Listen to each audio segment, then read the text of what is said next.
Welcome to another episode of Foreign Insight Podcast with your host, Maddox, man. Like, share, subscribe, and let's get into this.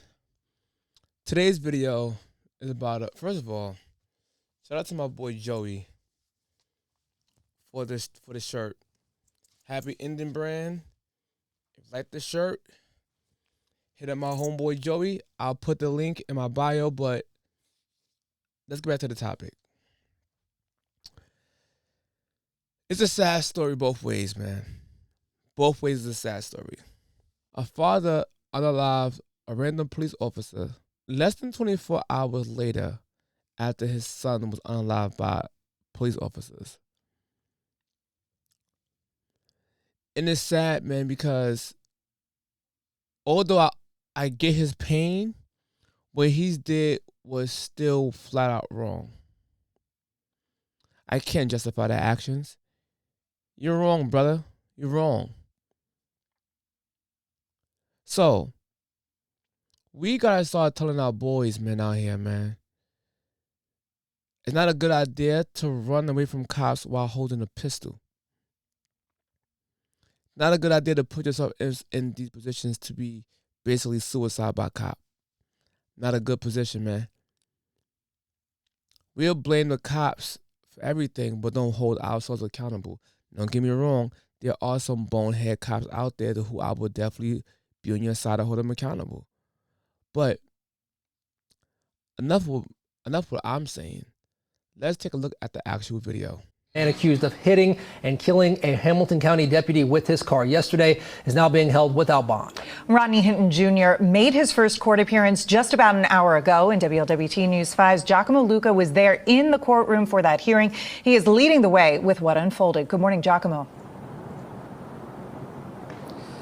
Tiffany, a very challenging morning in the courtroom. Rodney Hinton Jr. appearing to show no remorse for that alleged attack.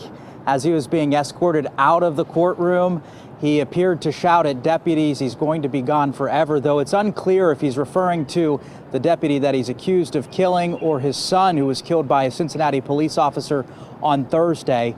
Here's what we learned from court earlier this morning after that tense appearance, surrounded by dozens of deputies inside and outside the courtroom. We're learning more details from the Hamilton County Prosecutor's Office about what's now being called a deliberate attack. Prosecutors say witnesses watched Hinton stop his car outside of graduation ceremonies for students at the University of Cincinnati, then rammed the recently retired deputy who was outside his vehicle conducting traffic, ultimately ending his life. Now, the defense explained that this has been an emotionally charged week for Hinton after his son was killed by that Cincinnati police officer on Thursday. Meanwhile, Hinton is going to be held at the Claremont County Jail by the judge's order for his safety until a no bond appearance is set to determine whether or not he'll be held as that judicial process plays out. At the Hamilton County Courthouse today, Giacomo Luca, WLWT News 5. That's sad. But now let's look further into the other clip of the video.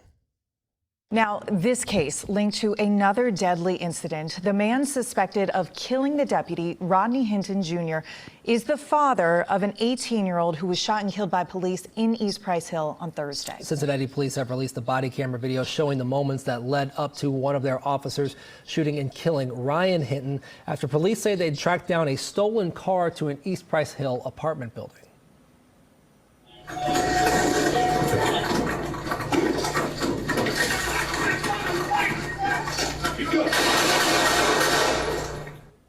Cincinnati police held a press conference yesterday around 11 o'clock to release this video. Officers say when they cornered that stolen car, 4 people got out and started running.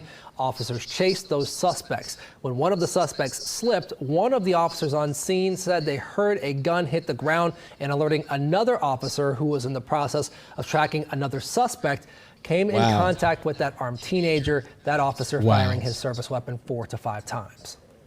Let me be very direct. We cannot allow individuals to flee from officers with a loaded firearm aimed at them. When this happens, the outcome is almost always tragic. Now, police did attempt to revive him, but 18-year-old Ryan Hinton died on the scene. When are we going to tell our boys to stop carrying these pistols, especially the illegal ones? This is insane, man. Y'all supposed to be inside of a alleged stolen car. Then y'all get caught. Y'all exit and y'all running with a pistol in your hand. You fall, trips with it in your hand, basically picks it up and run it with it in your hand.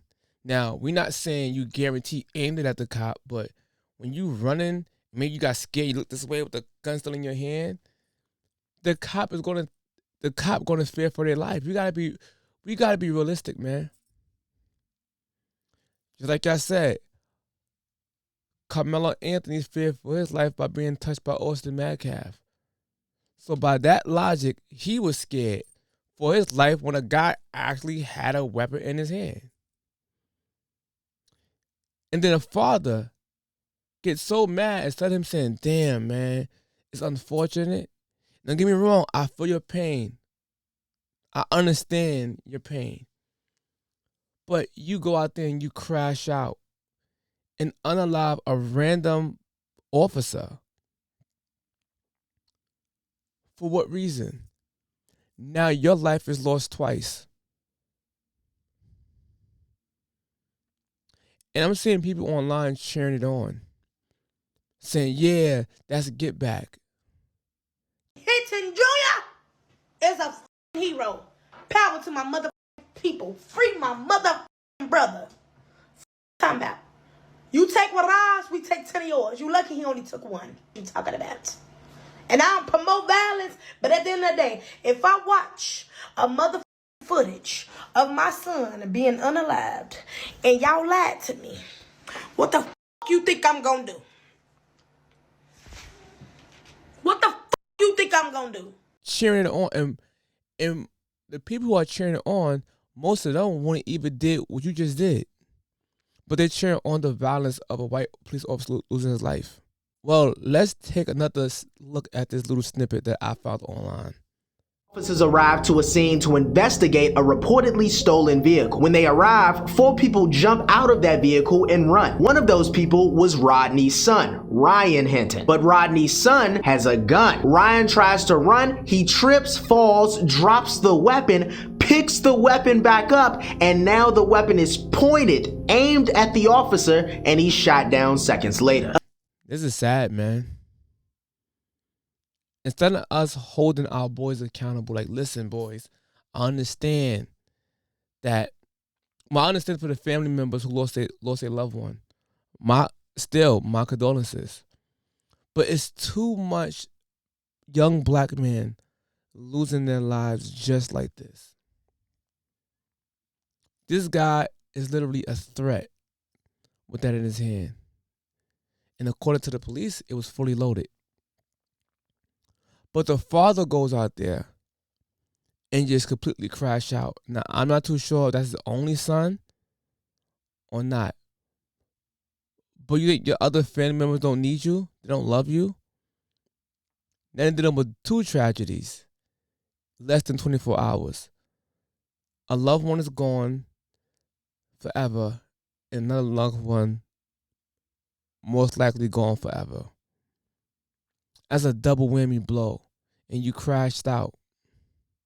And for the people out there who are cheering this man on for doing some degenerate, heinous shit, I don't know what to say to y'all.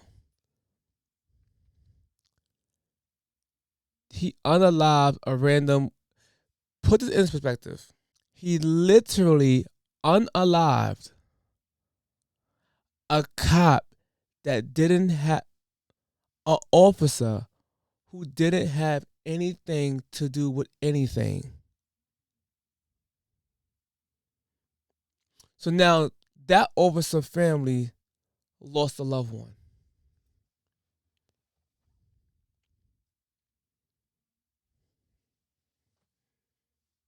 RIP to the officer who lost his life. And for all the people out there, once again, who are cheering this bullshit on, y'all are the problem, and I don't want nothing to do with any one of y'all. Y'all are wicked people. Y'all are the new vampires, thirsting for blood of white men, or thirsting for blood for police officers. With that being said, man, till next time. Later.